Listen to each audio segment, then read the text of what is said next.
wearing number 1, a right-handed batter. Here's the pitch, swung on and missed. Strike 2, so the count goes up to 1 ball and 2 strikes. Yeah, good velocity on that pitch. He's looking fresh out there.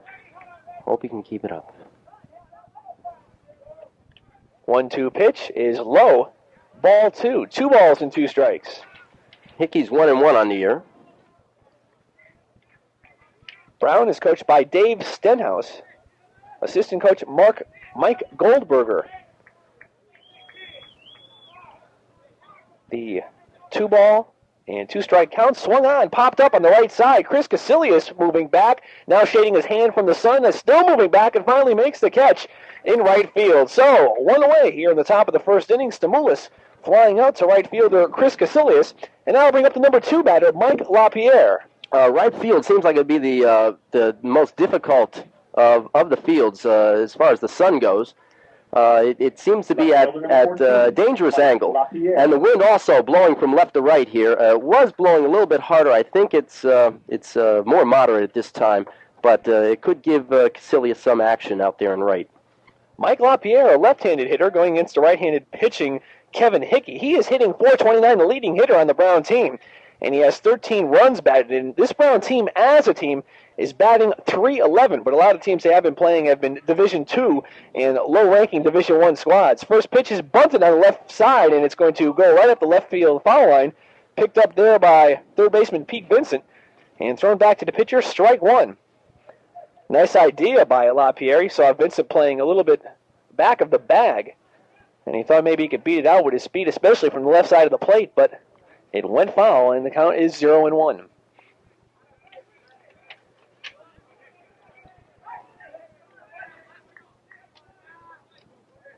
A 1 pitch right across the plate. No balls and 2 strikes. UConn, you were mentioning Brown's average being .311. UConn, right now, only a meager .226, while their opponent's .290.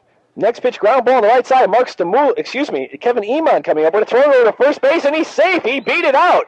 A beautiful play by Mike LaPierre to beat out the infield single. Eman, he seemed to wait on the ball, wait for it to come to him instead of charging it. And it was not a hot grounder. I think that he should have charged the ball to make sure of the play. The center fielder, number 16, Hank Lander. And I'll bring up Hank Landers, who is the center fielder wearing number 16. He leads the team with 3 home runs, and he's also hitting very high, .385. He bats from the right side. So a runner on first base, 1 down.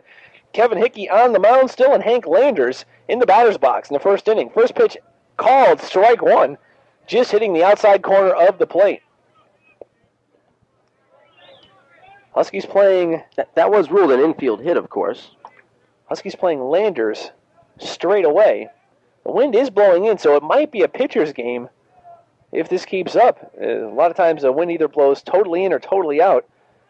So it could be a batter's game or a hitter's game, or a pitcher's game. Next pitch in the dirt. Nice stop there by Elliott. He can't find it. Runner going on to second base, and LaPierre is at second standing up. That should be ruled a wild pitch. So man on second base now, as LaPierre singles, goes to second on the wild pitch. And Hank Landers' count is run up to 2 balls and no strikes.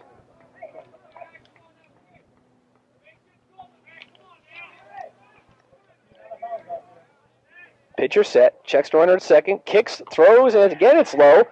3 balls and no strikes. So Hickey was sailing along there. He got the first out. A slow grounder to Kevin Eman at second, but it was beaten out by LaPierre, and that's when all the trouble started. He is now up to a 3-0 count on the batter, Hank Landers.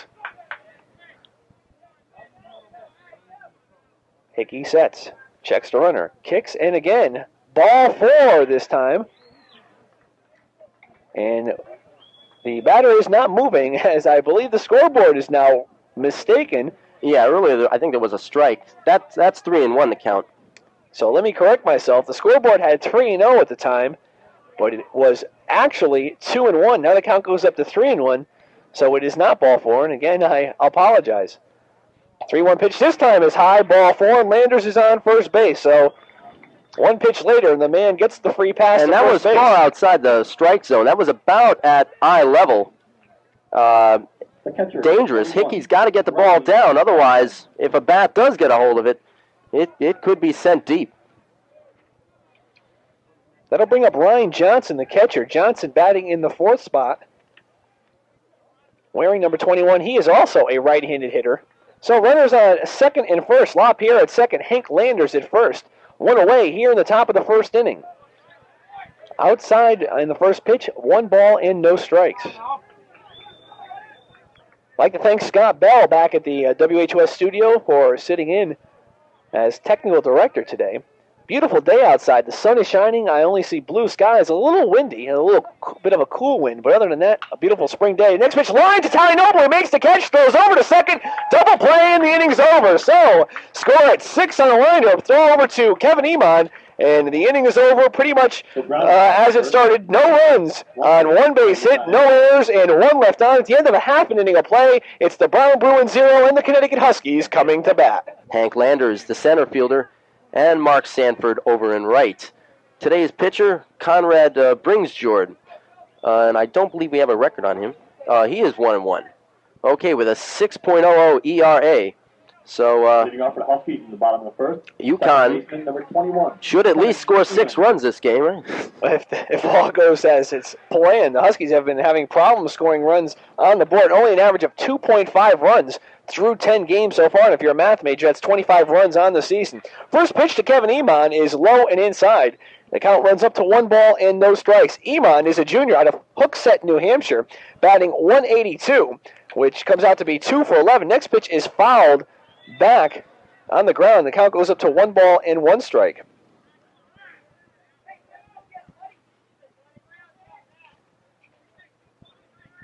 Iman hitting right-handed. Conrad Bringsjord, a right-handed pitcher.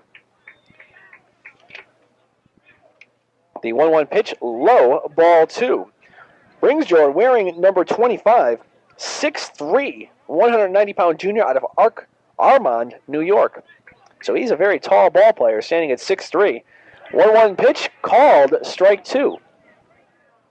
And now I'm corrected, it's 2-2, as the scoreboard just seems to be 1 pitch behind every batter. So the 2-2 pitch, no swing, called strike 3, and Kevin Iman goes down without even swinging. 1 out here in the bottom of the 1st inning. That was right at the knees. I saw more speed on that last pitch than Bringsjord earlier showed Iman. And earlier I saw some good movement on the pitches, so we'll see what kind of variety Bringsjord has to offer. That'll bring up Chris Casilius, a left-handed batter. Casilius on the year hitting .333, 2 for 6, both of those being singles. He's also scored a run. First pitch is low, ball 1. Casilius is a sophomore out of Hampton, Connecticut. Hampton, a very good bed of baseball players. Ground ball right side. Mark Stamoulis comes up with it, fires on to Mike Campbell. And there is 2 away here in the top of the 1st inning. That'll bring up Wayne Patnod, another left-handed batter also. Patnod hitting .324, tied with Sean Granger for the lead in the team in batting among the regulars. Patnod's been up 34 times, has had 11 hits, and 1 double. Matter of fact, Sean Granger has the exact same amount. The only difference in their statistics is stolen bases and runs. Patnod has 3, Granger has 4. First pitch, ball 1 to Wayne Patnod. Brown 0, Connecticut 0, bottom of the 1st inning. 2 away. 1-0 pitch, down low, 2-0. I believe last time I was here I saw Patnod put one over the right field fence, but unfortunately that was taken away when the rains began. That was a 2nd game against Vermont. Maine, pardon. Thank you. And the next pitch again is a ball. Count goes up to 3 balls and no strikes.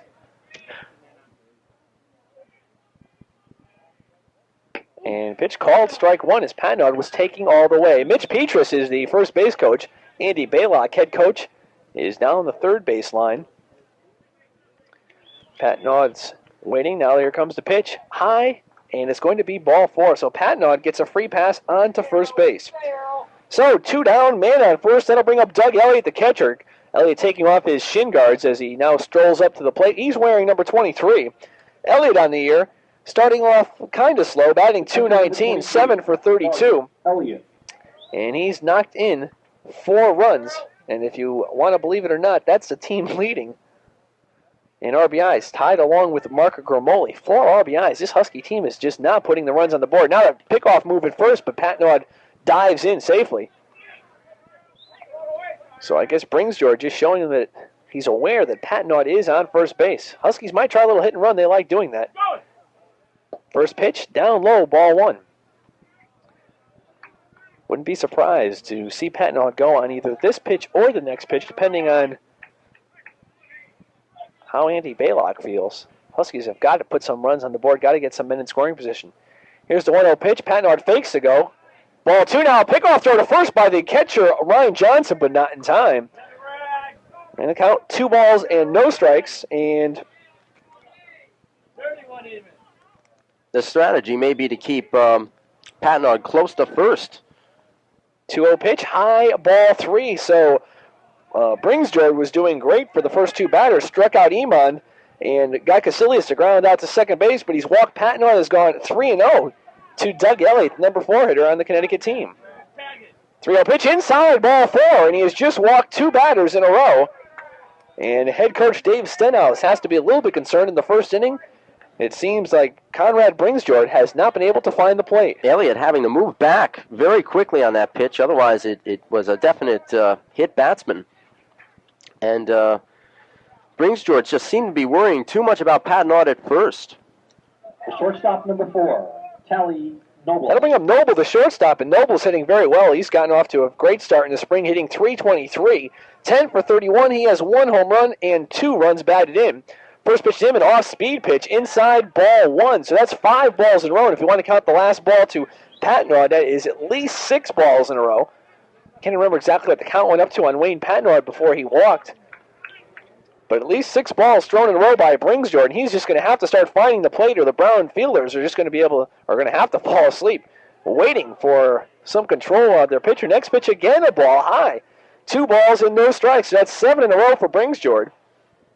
Tom Rossi is on deck. Now it's Ryan Johnson, the catcher, takes the opportunity to call timeout and go and talk to his starting pitcher. We mistakenly said before Bringsjord was wearing number 25. He's wearing number 12. Maybe that's a little bit of bad luck for him, not wearing his usual 25. Although there's 2 outs, UConn with a definite possibility of scoring. With Noble, a .323 hitter, he can either take and wait to see if Bringsjord puts it in the strike zone, or swing away with at least a 1/3 chance of doing something. 2-0 pitch, ball 3 as it's low again, and I'm positive Tally Noble will probably get the red light, probably trying to hold him up, but even if he did have the green light, he'd probably have a very good shot at getting a very good pitch to hit. But this pitch, I'm sure they're going to wait and see if it'd be ball 4, and after that, if it does come across as a strike, it's the best pitch a hitter can possibly hit at a 3-1 count. 3-0 pitch, high, ball 4, and Tally Noble walks. 3 walks in a row, 9 balls thrown in a row by pitcher Conrad Bringsjord, and head coach Dave Stenhouse is going to take this opportunity to run out and talk to his pitcher. No one is warming up in the Brown Bruin bullpen. Andy Baylock coming over now and giving a few words of encouragement to Tom Rossi. Rossi is hitting in the number 6 spot. And on the year, the junior from Waterford, Connecticut, batting only .139. A year ago, he was close to .300. This year, he's been having his problems. 5 for 36. 1 extra base hit. That was a double. Number 18, Tom Rossi. And Rossi, one of the faster players on this team, only has been stolen 1 base, 1 for 1. When he is on, he most likely will steal a few more bases. Huskies are full of bases. There's 3 of them on, two outs, and the first pitch to Rossi, a called strike 1. So Conrad Bringsjord, after throwing 9 consecutive balls at least, finally puts the first one across the plate to Tom Rossi. The count goes to no balls and 1 strike. Patnod on third, Elliott on second, Noble at first. Next pitch swung on and missed. Tom Rossi, what an off-speed pitch, has now fallen behind 0-2, and Rossi really did not look too good on that swing as he fell down, and good, nice pitch made by Conrad Bringsjord. Rossi way ahead of it. Tried to hold it up, but just couldn't help but looking bad on that pitch.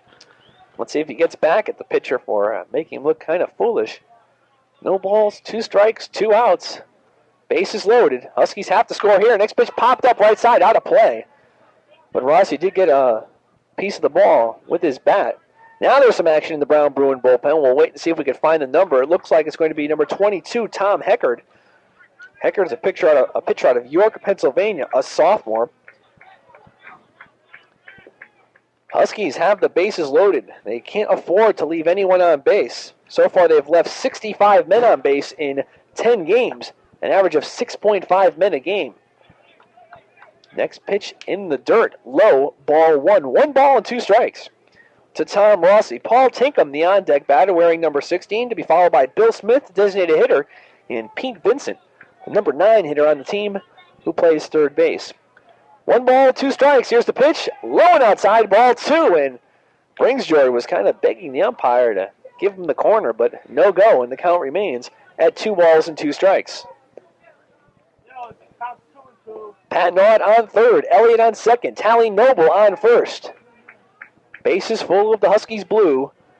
2-2 pitch, ball 3, and Tom Rossi now has a full count. The runners should be running, and Rossi should be given a very nice pitch to swing at. Bringsjoy just has to come across with something. What do you think? Swing away? I say wait and see what you're going to have. You can't give him. They can't tell him to hold up. 3-2-2. They're going to runners. Here's the pitch. Ball 4, and the Huskies have scored the first run of the game on the 4th consecutive walk. This time given to Tom Rossi, and Wayne Patnod comes across with the first Connecticut run. UConn 1 and Brown 0.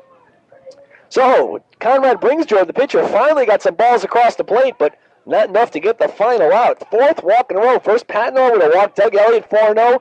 And he walked the first. Tally Noble 4-0. He walked the first. Tom Rossi went up to a full count before he crossed the first base line with a walk, and Wayne Patnod crossed the plate with the first run. Here's Paul Tinkham. First pitch is a called strike. A pickoff move to first base from the catcher, Ryan Johnson, not in time. So the count goes to 0 balls and 1 strike.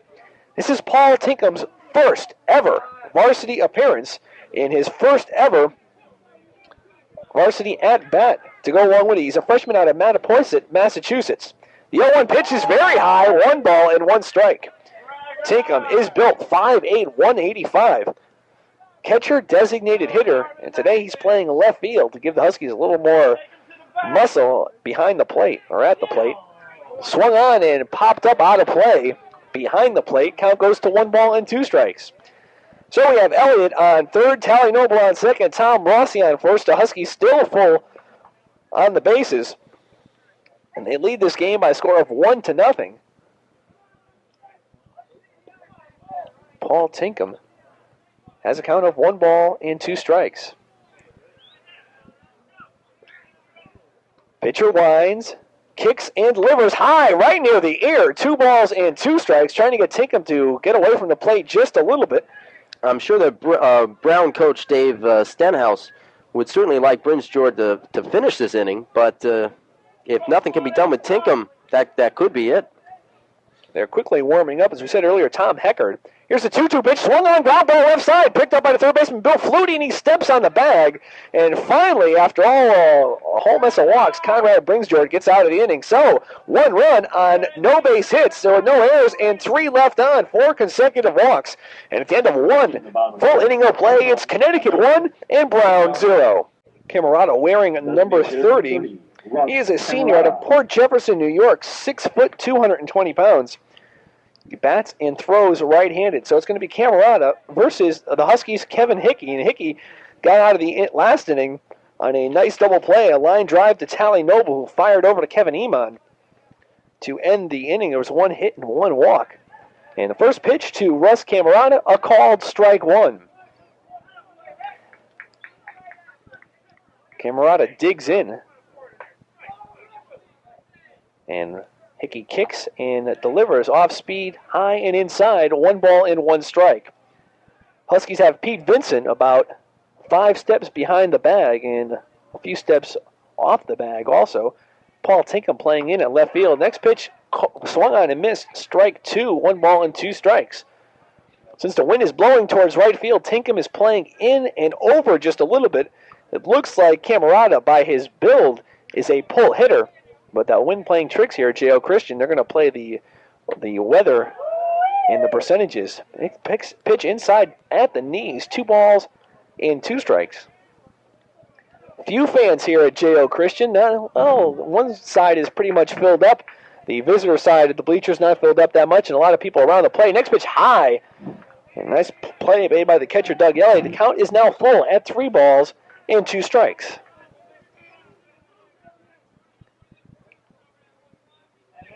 Full count for the pitcher, Kevin Hickey, facing Russ Camerata.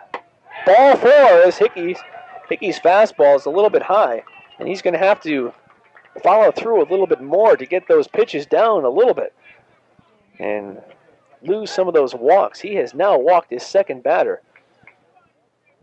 It's going to bring up a left-handed batter, Mark Sanford, the right fielder. Mark Sanford. Sanford from Gloversville, New York, is a freshman, 5'10", 165. Man on first base, no outs for Kevin Hickey. Let's see what Brown's going to do. First pitch, called, strike 1 at the letters. The third baseman, Pete Vincent, playing in quite a bit. Paul Tinkham now moving in a few steps. And right fielder, Chris Casilius, playing deep. Now, attempted pickoff at first, but the runner, Russ Camerata, back in time. Iman and Noble playing at double play depth. Another throw back to first, and again, quickly scooting back is Camerata. Camerata not taking much of a lead, certainly compared to what Patnod was taking in the last inning. No balls and 1 strike to Mark Sanford. He attempts to bunt, now pulls back, and the count goes up to 1 ball and 1 strike. So Brown looking to get a runner in scoring position possibly by doing a little bit of bunting. Pete Vincent is now playing in on the grass. 1 ball, 1 strike. Hickey set, checks runner first, he throws a bunt, now coming right back to the mound, and Hickey will take it, fire on the first base. And coming across to make the play, number 25, Wayne Patnod for the Connecticut Huskies. So you could score that 1-3 on a sacrifice. No at-bat for Sanford. And Russ Camerata will go on to second. First baseman, number 9, Mike. That was a fairly good bunt, although it was right back to Hickey at the mound. It seemed to be a very slow roller, hitting along the grass in such a way that there was no chance to get the runner at second. They'll bring up Mike Campbell, the first baseman. Runner on second base. Campbell, a right-handed hitting batter. There's a timeout as a ball rolled onto the field. And quickly the third base coach picks it up and play will resume. Connecticut 1, Brown 0. Top of the second inning. Runner on second base, Russ Camerata. First pitch to the batter, Mike Campbell, and it's a called ball. 1 ball, no strikes, 1 out here in the top of the second. Huskies with a record of 1-9 versus the Brown Bruins with a record of 6-1. Our next broadcast will be tomorrow afternoon versus St. John's. Pitch low in the dirt, 2 balls and no strikes. St. John's, airtime 2:55 on Thursday. Doubleheader this Saturday, April 17th versus Siena, starting at 12:55. Make sure you stay tuned for that one also. Huskies are going to be playing a very tough part of their schedule. 23 games in a span of 22 days. And they're going to be looking and hoping for the rains in the coming weeks, at least once in a while. Next pitch fouled off, 2 balls and 1 strike as Campbell was trying to hold back a swing. And I believe it hit the base of his bat.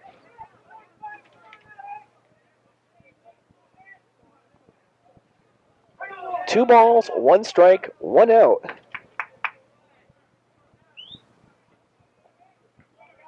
Here in the top of the second.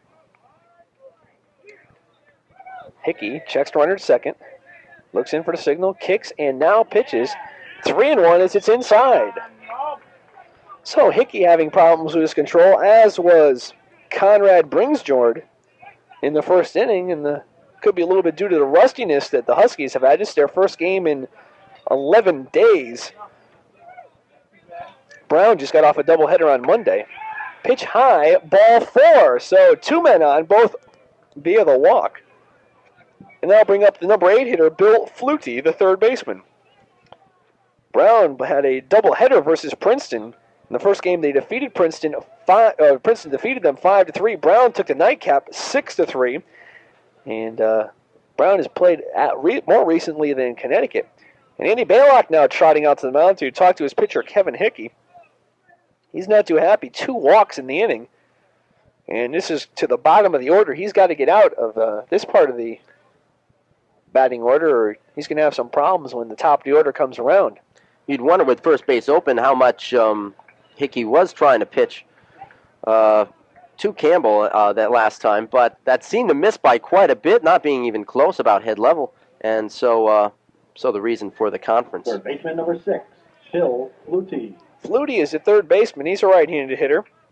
He hails from Natick, Massachusetts. 6'2" junior. So 2 runners on, 1 on second, 1 on first. Hickey checks them both before pitching, and it's outside and high, ball 1. Russ Camerata started things off. He walked. Mark Sanford, the next batter, perfect bunt right back to the pitcher. Hickey had no chance at going to second. Went to first, a nice sacrifice. Now he's walked Mike Campbell. Men on first and second. Called strike 1 as the ball is right over the plate. I guess they're just waiting to see the first called strike by the pitcher Hickey. The pressure's on Kevin right now to throw strikes. 1-1 pitch coming up, and it's swung on and missed. Strike 2. So 1 ball, 2 strikes, 1 out. Here in the top of the second. On deck batter for the Bruins is John Monaghan. Hickey looks, throws, swung on and missed. Strike 3, and a beautiful pitch by by Hickey. Yeah, that was a great off-speed pitch. Seemed to be good movement coming down and in on the batter. That'll bring up John Monaghan. Monaghan is the shortstop, batting in the number 9 position. Runners on first and second, and Hickey has a chance or an opportunity to get out of it if he pitches well to Monaghan. Let's see what he's going to do. He checks the sign, checks the runner on second. It doesn't bother with the runner on first. Side hand delivery is low, ball 1.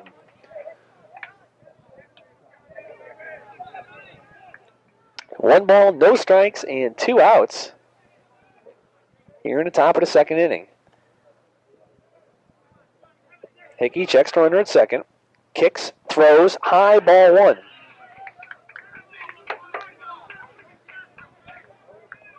Monaghan, the 9th batter, if he should reach base, it could be a very prosperous inning for Brown.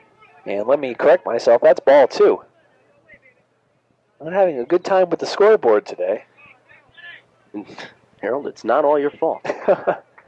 2-0 delivery, swung on and missed, and pick off at first, and they got him! Yes, a beautiful play from Doug Elliott to Wayne Patnod as the runner at first base, Mike Campbell, was just going a little bit too far off, and they picked them off, and you could score 2-3 in your books, but that's the inning. No runs on no base hits, there was no errors, 1 left on at the end of 1.5 innings of play. It is Connecticut 1 and Brown 0. Can't say enough about the great throw to Doug Elliott made to Wayne Patnod to pick off Bill Campbell and get Kevin Hickey out of the inning.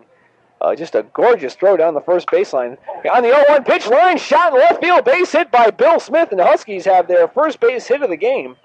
Smith has been hot. He was 2 for 3 versus Maine. He's now 1 for 1 today, and so the 11-day vacation really did not mean much to him. He was hitting below 200 until that Maine game, brought his average up to 235, and now he is 1 for 1 today, and he's well on his way to hopefully being on a hot streak. That's going to bring up Pete Vincent, the number 9 hitter. He's out and bunting. He misses the first one, a foul tip, and it's going to be no balls and 1 strike for the batter, Pete Vincent. Huskies are going to have to execute, especially here. They have a 1-run lead. They'd like to cushion it with at least an insurance run. And in order to do that, they have to get the man onto second base. Number 9 hitter, as we said, is Vincent. On deck, Iman, the number 1 batter in the lineup. Pickoff attempt at first, but quickly getting back is Bill Smith. Smith is a senior out of Mystic, Connecticut. The 0-1 pitch, another bunting attempt, a beautiful bunt down the first base line. The catcher coming out, waiting to see it roll to first, but he doesn't do so, and he beats it out for a base hit. Dwayne Johnson, the catcher, tried to wait and see if the ball was going to go foul. It did not go foul, and beating it out for a base hit is Pete Vincent on a beautiful bunt. The Huskies have runners on first and second with no outs here in the bottom of the second. Yeah, that bunt put down the right field line, down the first base line, just barely hit the grass, and then started to turn toward the line. And if it kept rolling, it certainly would have had the momentum to go, but it just did not. It fell short, and it was too late to act.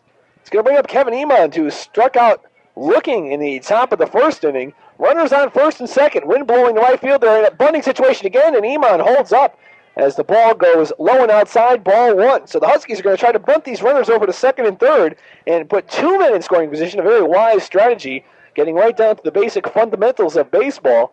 You have Bill Smith at second, Pete Vincent at first, Iman again at the plate. Again, he turns around the bunt. He bunts it right up the first base line. Again, he's trying to beat it out. Pitcher Conrad Bringsjord takes it, throws it first, and it's hit off the head of the batter. Coming around the score will be Bill Smith, and Vincent will take third base, but we'll see what's going to happen. The Huskies have picked up their second run. Bringsjord throwing wildly. Are they going to rule it a hit or an error? They're going to give him an error for Conrad Bringsjord.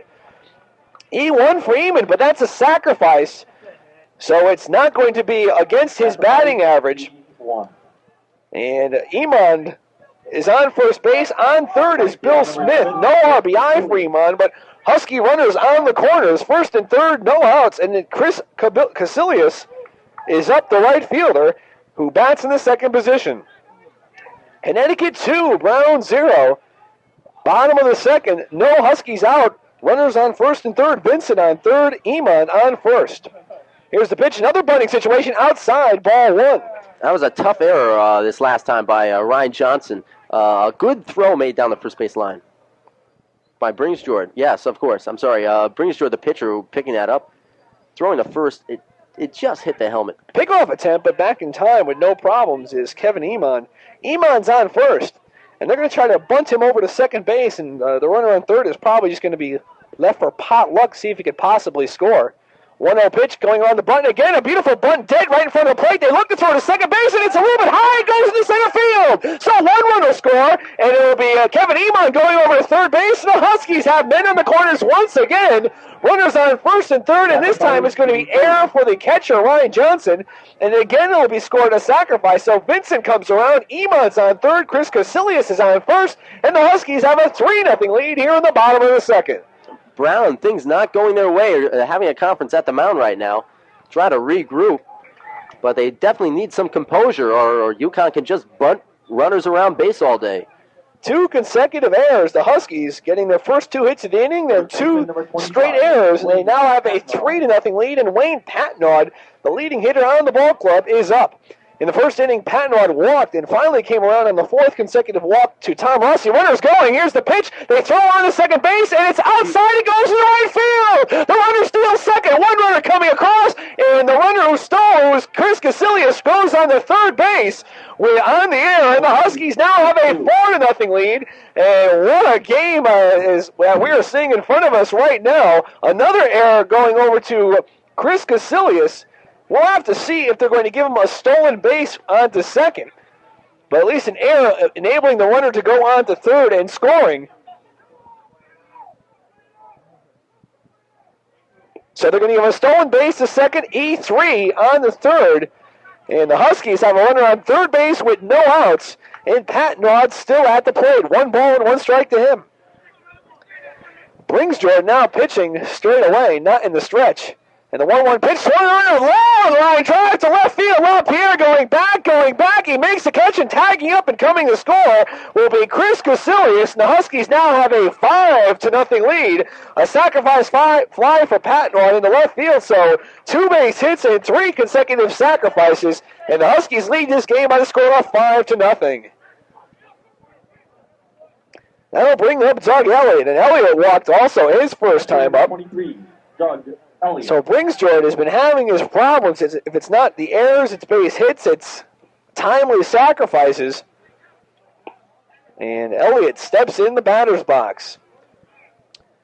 First pitch to Elliott is high, ball 1. And again, warming up in the Brown bullpen is number 22, Tom Heckard, the sophomore right-handed pitcher out of York, Pennsylvania. The 1-0 pitch, inside and high again, ball 2. So Bringsjord going 2-0 versus Doug Elliott. Elliott did not see a good pitch his first time up. He walked on a 4-0 count. Next pitch line into the third baseman, Bill Flutie, who's right there. And there's 2 away, but the Huskies getting solid metal on that one also. 2 down here in the bottom of the second inning. Batter now strolling up to the plate. Number 4, Tally Noble. Noble, the third man to walk in the first inning. Number 4, Tally. All of them coming with 2 down. And Brings Jordan now checking the sign. Brings Jordan looks, winds, kicks, and delivers high ball one. And Noble had a notion of bunting down the third base line. Flutie playing a few steps behind the bag. But he already gave himself away. The 1-0 pitch, called strike one. Just hitting the outside corner.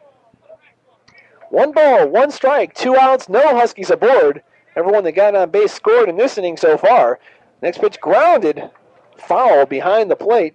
1 ball and 2 strikes. It is Connecticut 5, Brown 0. They have tied their second leading score, their second most runs scored in a game, which is 5. The most they've scored this season has been 9 versus North Carolina State, and they lost that one 12-9. But they defeated North Carolina for their only win 5-4, and right now they have 5 runs compared to Brown's 0. Tally Noble has a count of 1 ball and 2 strikes. Brings Jordan, looks in at the sign, shakes off his catcher once, shakes off his catcher twice, winds and delivers, swung on, he just got the bat out, and Mark Stamoulis coming up with it at second base, throws on the first, and the inning's over. Tally Noble did not want to swing at that one, he was protecting himself, and he ended up grounding out. So the Huskies come across with 4 big runs on 2 hits. There were 3 errors and none left on at the end of 2 complete innings of play. It is Connecticut 5 and Brown 0. Signing up north, the first time the Huskies really have played a baseball game versus New York Tech. It was 7-1. They only had 2 base hits versus Maine. It was 5-0, and I believe they only had 3 base hits in the 7-inning ball game. But the Huskies going with Joe Frager on the mound, facing Mark Stamoulis, Mike LaPierre, and Hank Landers. First pitch grounded foul behind home plate. This is Brown's last chance. It's 4 runs or take the L. And Brown with record 6-2-1 versus the Huskies 1-9. And things will change just a little bit. The Huskies looking to get back into contention in New England. They are not even ranked in the top 10. So Frager now with the 0-1 pitch, swung on, ground ball to the left side, picked up by Pete Vincent. Long throw across the diamond. We got 1 away here in the top of the 9th. So Stamoulis grounding out. He ends up today a 1 for 5, unless, of course, some sort of miracle comes about and we have extra innings. That's going to be a Mike LaPierre. LaPierre 2 for 3. Singled in the first, walked in the third, singled and scored in the 5th, and got on an error in the 6th. Error from Tally Noble. A ground ball to the left side. Noble threw it away. Threw it down low. And as we did say before, we still have Brian Smith warming up just in case Joe Frager runs out of gas. This is his 5th inning. He has only pitched 11 innings this year in 4 games, so not any of those could have been more than 5 innings. I believe the longest stint has been 4 versus North Carolina State in his win. Or make that North Carolina in his 5-4 win in 15 innings. He came in relief. First pitch was a ball outside. 1 ball and no strikes to Mike LaPierre. Next pitch, a long fly ball to left center field. It's Tom Rossi going back for a roll. Chris Casillas. Rossi calls him off, and there's 2 away here in the top of the 9th inning. 2 down. Nobody on. We'll go with the number 3 hitter, Hank Landers. UConn 1 out away from their 2nd victory of the year. 8-4 Connecticut. Both teams have 7 hits. Brown with 1 more error. Hank Landers up. He is 1 for 3, including a home run back in the 5th inning of play. Frager checks the sign, winds and delivers. A long fly ball to left field. Going back for his Casillas. He's going to be at the fence. He's at the fence, and this one belongs to the Connecticut Huskies. The ball goes all the way to the fence, but the Huskies make the play, and this game is over. The final score here from J.O. Christian Field is Connecticut 8 and Brown 4. So we'll be back to wrap up this exciting UConn Husky baseball game with hopefully a post-game interview and as much other tidbits we can give you right after this timeout. Guest this afternoon is a fellow from Shelton, Connecticut, my hometown, Joe Frager. Joe, you pitched 1 heck of a game today. Came in after Kevin Hickey really had a little bit of difficulty. Was allowing a few hits and a few walks, but you came in pretty much shut the door after the 5th inning. Thanks, Harold. First inning, I felt really awful. I couldn't get my fastball over, couldn't get my curveball over, and my ball usually sinks a little bit, and it wasn't doing that. It was just staying right there, and they were ripping the ball pretty good. But after the first inning, I started settling down, and I felt a lot better. The last 4 innings, you did not give up one hit at all, and the only man that did touch you was Mike LaPierre on an error by Tyler Noble. So you really kept your ball under control, and the ball went exactly where you wanted it to go. Yeah, the ball started sinking, and I have to keep the ball down if I'm going to be successful. And like I said, the first inning I wasn't doing that, and in the last 4, I felt really good, and the ball had a good tail. And Dougie was doing a good job mixing the pitches up. I couldn't get my curve over, so we were using the changeup a little bit more just to show him something else so he wouldn't sit back on the fastball. But it worked out well. Connecticut's record now up to 2 wins and 9 losses. Brown falling to 6-3-1. But looking at the 2 wins, you have been involved in both of them. Your record is 2-0. Yeah, I'm fairly pleased with the way I've been doing so far. We have a good team. I know a lot of people don't think that, but we have a lot of good pitchers, and we have a lot of talent. And I think, in the next few games we're going to prove that. And if we can keep getting the kind of support we had today, it really helps a lot to look up and see a lot of people at our ball games. I think we'll do all right. Your Northern record is 1-2. You could just pretty much forget about the Southern record for the playoffs. But you're going to have a long haul ahead of you. I believe 23 games in 22 days. The pitching staff is really going to have to be tested coming up. Are they going to meet the test? I think so. It's going to be tough. We're going to have to get our rest and take care of ourselves. But I really do think we have the arms to do it. And Kenny Brown's starting to come around. Ryan Smith, they're all good pitchers, and I think we'll be all right. Joe, I'd like to ask you how the 11-day layoff has affected you and the rest of the staff. It seems that's quite a time for nobody to be in action, and further, will it mean that there's going to be shorter shifts out there in the field? More pitching changes? I think so. I know personally when I went out there, the first inning, I was really uncomfortable. And we've been throwing out underneath the stadium, but it's just not the same thing as a game situation. And I think we are going to be going a little bit shorter shifts so we get our wind back. But we have been doing a lot of running, and I think we're in good shape. We should come around. We should do well. St. John's tomorrow, perennial power in the Northeast. What do you look to see from them? They're a good ball club. They lost Viola and Franco last year, but they still have a few good pitchers left. They just don't make many mistakes. They play good defense, and it should be a good ball game. Okay, thank you very much, Joe Frager, for being our post-game guest, and good luck to you and the rest of the Huskies for the rest of the season. We will wrap up this game for you. Once again, the final score was Connecticut 8, and Brown 4 will be back with the short wrap-up right after this timeout. On WHUS. Our next baseball broadcast will be tomorrow when the Huskies take on the Redmen of St. John's from J.O. Christian Field at 2:55. Connecticut baseball action on WHUS has been made possible in part through underwriting grants from Huskies Restaurant, Subway, Footlong Sandwiches, and Ted's Restaurant. WHUS Sports is subsidized by the undergraduate student government of the University of Connecticut. Have a nice day. Our technical director today was Scott Bell. For Scott and Harold, this is Mike Hallihan saying so long from J.O. Christian Field. Connecticut Baseball is a WHUS sports presentation. UConn athletics covered completely, extensively, and exclusively on WHUS Storrs, the sound alternative.